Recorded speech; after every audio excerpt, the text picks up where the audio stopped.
Big pass முடிஞ்சதுக்கு அப்புறமா வெளியில் வந்த மைனா வந்து இப்போ ஒரு இன்டர்வியூ வந்து கொடுத்துருக்காங்க. அந்த இன்டர்வியூவில் கேட்கப்பட்ட கேள்விகள், அவங்க சொன்ன சுவாரஸ்யமான பதில்கள் என்ன அப்படின்னு சொல்லிட்டு பார்த்துடலாம். பிக் பாஸ் 6 சூப்பராக ஆரம்பித்து சூப்பராகவே முடிஞ்சு போச்சு அப்படின்னு தாங்க சொல்லணும். இந்த பிக் பாஸில் ஒயில்ட் கார்டு என்ட்ரியாக உள்ளே வந்தவங்க தான் மைனா நந்தினி. கடைசி கட்டத்தில் அவங்க வந்து வெளியேறி இருந்தாங்க. பிக் பாஸ் முடிஞ்சதுக்கு அப்புறமா இப்போ ஒரு இன்டர்வியூ வந்து கொடுத்துருக்காங்க.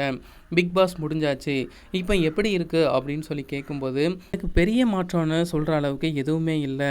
பிக் பாஸ் வீட்டுக்குள்ளே இருக்கும்போது மொபைல் வந்து நம்ம கையில் இல்லை, கூட வந்து ஃபேமிலிலாம் கிடையாது. நம்ம வீடு வந்து ரொம்ப குட்டியாக இருந்துச்சு, பிக் பாஸ் வீடு வந்து பெருசாக இருந்துச்சு அப்படின்னு சொல்லி அவங்க வந்து அந்த டிஃப்ரென்ஸை வந்து சொல்லியிருந்தாங்க. பிக் பாஸ் வீட்டில் யாரை ரொம்ப மிஸ் பண்ணுறீங்க அப்படின்னு சொல்லி கேட்கும்போது, கண்டிப்பாக நான் ஒருத்தரை வந்து ரொம்ப மிஸ் பண்ணுறேன். நான் சோகமாக இருந்தேன் அப்படின்னா கூப்பிட்டு பேசுகிறது பிக் பாஸ் மட்டும்தான். பிக் பாஸை தான் நான் வந்து ரொம்ப மிஸ் பண்ணுறேன். தூங்கும்போது நாய் குறைக்கிறத ரொம்ப மிஸ் பண்ணுறேன். மைக் போட்டுகிட்டே சுற்றுறதையும் மிஸ் பண்ணுறேன். வேக்கப் சாங்லாம் போடுவாங்க, அதையும் ரொம்ப மிஸ் பண்ணுறேன் அப்படிங்கிறத சொல்லியிருந்தாங்க. பிக் பாஸில் யார் ரொம்ப ஃபேவரேட் அப்படின்னு கேட்கும்போது நிவாஷினி மணிகண்டனை வந்து சொல்லியிருந்தாங்க.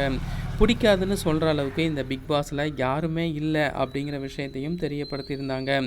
அசீம் பற்றி கேட்கும்போது ரொம்ப நல்லவன், ஆனால் ரொம்ப கோவப்படுவான் அப்படிங்கிற விஷயத்தையும் சொல்லியிருந்தாங்க. விக்ரமனை பற்றி கேட்கும்போது ரொம்ப மெச்சூரான ஒரு ஃப்ரெண்ட் அப்படின்னும், ஷிவின் பற்றி கேட்கும்போது எப்போ பார்த்தாலும் வளவலன்னு கத்திக்கிட்டே இருப்பா அப்படின்னும், ஏடிகே பற்றி கேட்கும்போது எப்போதுமே கலகலப்பாக இருக்கிற ஒரு நபர் அப்படின்னும், கதிரவனை பற்றி கேட்கும்போது ரொம்ப அமைதியான ஒரு பர்சன் அப்படின்னும், நிவாஷினி பற்றி கேட்கும்போது ரொம்ப க்யூட்டி அப்படிங்கிறத சொல்லியிருந்தாங்க. ரச்சிதா பற்றி கேட்கும்போது பொறுமையாக இருப்பாங்க அப்படின்னும், ஜனனி பற்றி கேட்கும்போது குட்டி அப்படின்னும் சொல்லியிருந்தாங்க. பிக் பாஸ் வீட்டில் யார் ரியல் ஃபேஸ் வந்து காட்டவே இல்லை அப்படின்னு சொல்லி கேட்கும்போது, எல்லாருமே அவங்களுடைய உண்மையான முகத்தை காமிச்சிட்டாங்கன்னு தான் நான் நினைக்கிறேன் அப்படிங்கிறத சொல்லியிருந்தாங்க.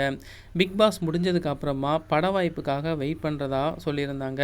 மக்களுக்கு ரொம்ப நன்றி, நான் இயல்பாக இருக்கிறத வச்சு நிறைய பேர் வந்து எனக்கு சப்போர்ட் பண்ணியிருந்தீங்க. உள்ளே இருந்ததுக்கும் வெளியே வந்ததுக்கும் பெரிய டிஃப்ரென்ஸ் இல்லை அப்படிங்கிறத சொல்லியிருந்தாங்க.